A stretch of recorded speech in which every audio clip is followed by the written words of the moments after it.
Chapter 45. The Bengali Joy Permeated Mother. Sir, please do not leave India without a glimpse of Nirmala Devi. Her sanctity is intense. She is known far and wide as Ananda Moima, Joy Permeated Mother. My niece, Amio Bose, gazed at me earnestly. Of course, I want very much to see the woman saint, I added. I have read of her advanced state of God realization. A little article about her appeared years ago in East West. I have met her, Amio went on. She recently visited my own little town of Jamshedpur. At the entreaty of a disciple, Ananda Moima went to the home of a dying man. She stood by his bedside as her hand touched his forehead, his death rattle ceased. The disease vanished at once. To the man's glad astonishment, he was well. A few days later, I heard that the blissful mother was staying at the home of a disciple in the Bhawanipur section of Calcutta. Mr. Wright and I set out immediately from my father's Calcutta home.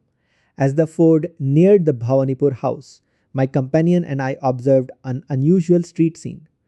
Ananda Moima was standing in an open-topped automobile, blessing a throng of about 100 disciples.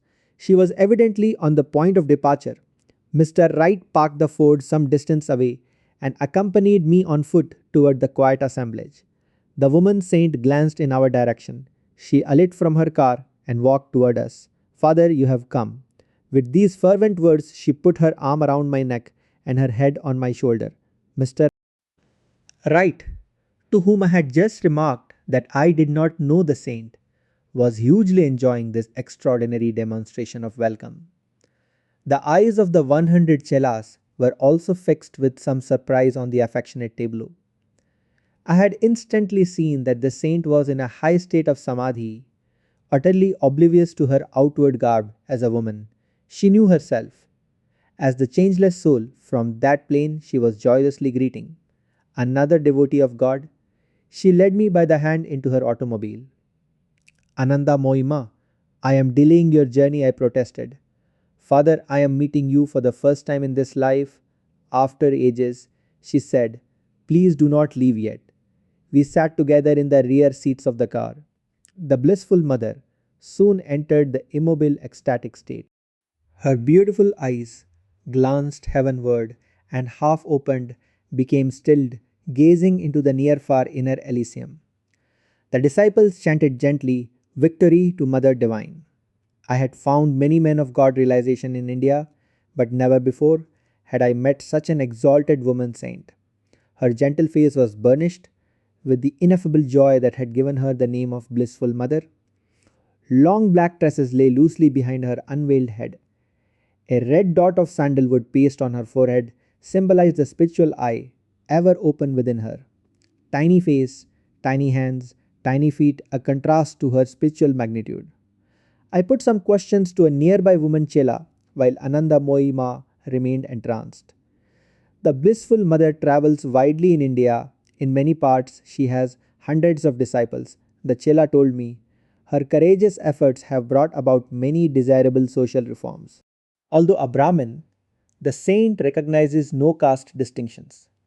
A group of us always travel with her, looking after her comforts. We have to mother her. She takes no notice of her body. If no one gave her food, she would not eat or make any inquiries. Even when meals are placed before her, she does not touch them. To prevent her disappearance from this world, we disciples feed her with our own hands. For days together, she often stays in the divine trance, scarcely breathing, her eyes unwinking. One of her chief disciples is her husband. Many years ago, soon after their marriage, he took the vow of silence. The chela pointed to a broad-shouldered, fine-featured man with long hair and hoary beard. He was standing quietly in the midst of the gathering, his hands folded in a disciple's reverential attitude. Refreshed by her dip in the infinite, Ananda Moima was now focusing her consciousness on the material world. Father, please tell me where you stay. Her voice was clear and melodious, at present in Calcutta or Ranchi, but soon I shall be returning to America. America, yes, an Indian woman saint would be sincerely appreciated there by spiritual seekers. Would you like to go? If Father can take me, I will go. This reply caused her nearby disciples to start in alarm. 20 or more of us always travel with the blissful mother. One of them told me firmly, "We could not live without her. Wherever she goes, we must go." Reluctantly, I abandoned the plan. As possessing an impractical feature of spontaneous enlargement, "Please come at least to Ranchi with your disciples," I said on taking leave of the saint.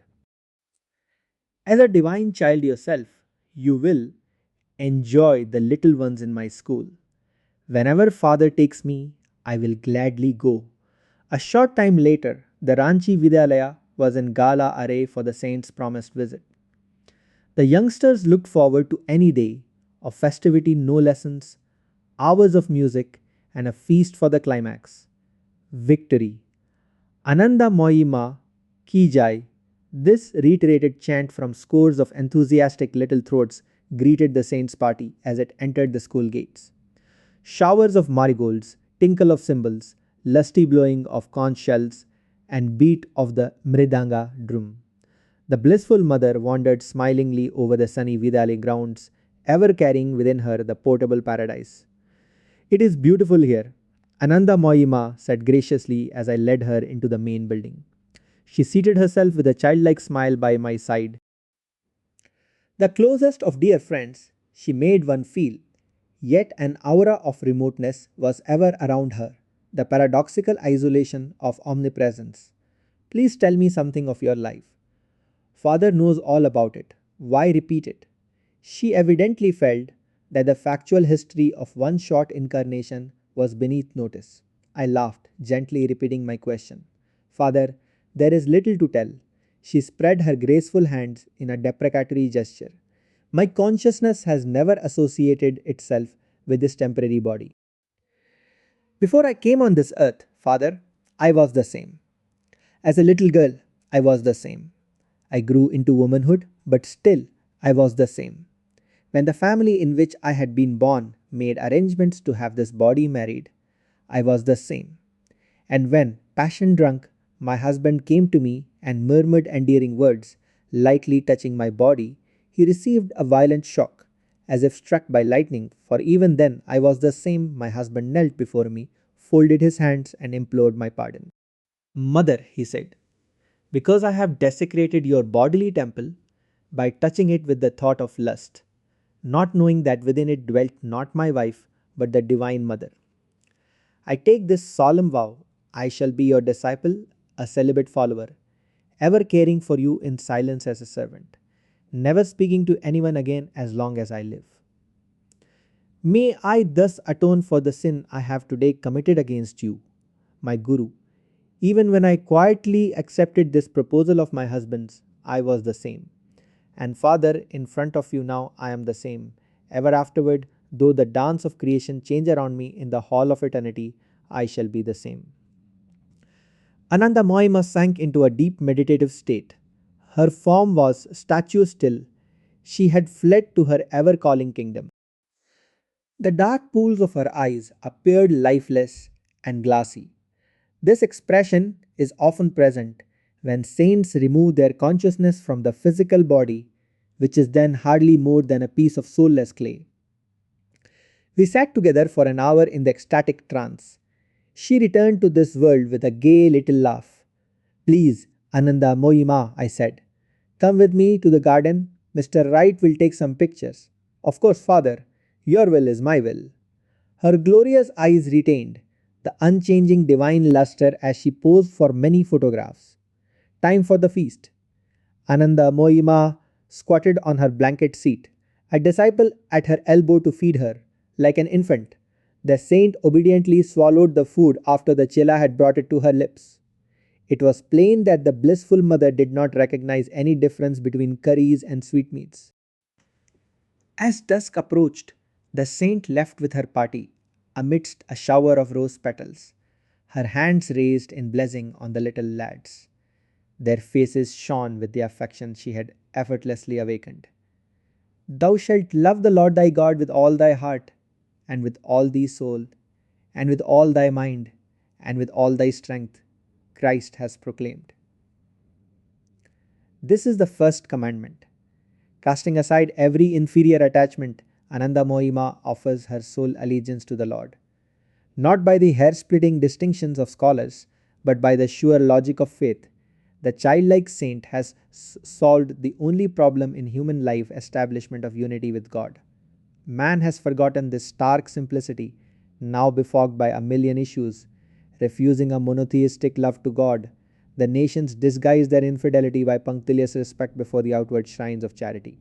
These humanitarian gestures are virtuous because, for a moment, they divert man's attention from himself. But they do not free him from his single responsibility in life, referred to by Jesus as the first commandment.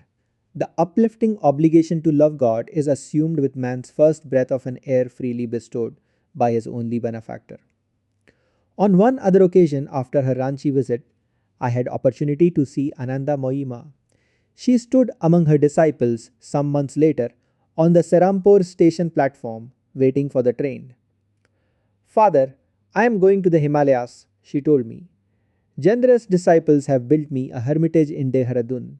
As she boarded the train, I marveled to see that whether amidst a crowd on a train feasting or sitting in silence, her eyes never looked away from God. Within me, I still hear her voice, an echo of measureless sweetness. Behold, now and always one with the eternal, I am ever the same.